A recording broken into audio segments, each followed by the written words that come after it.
Here we have the bat formation pattern.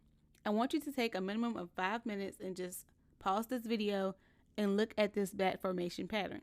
So during the bat formation pattern, you will be using the following Fibonacci retracement ratios, and that will be the 38.2, 50.0, 61.8, and the 88.6. So the first step is to identify the X to A leg. And while you're doing that, you must wait for the market to retrace. So during the retracement, you will go to your toolbar and get the Fibonacci retracement tool to identify the valid B leg. And to identify a valid B leg, price must touch the 50% retracement point, but do not touch the 61.8.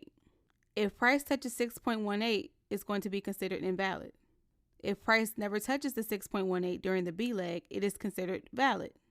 So once you have a valid B leg, you can identify the C leg during the extension. And for the C leg to be valid, price must touch the 38.2 retracement from A to B. Price can also continue past the 38.2 but cannot push past point A, also known as the previous high point. After you have a valid C leg, you must identify the B leg at the 88.6 point from X to A, also known as the completion point.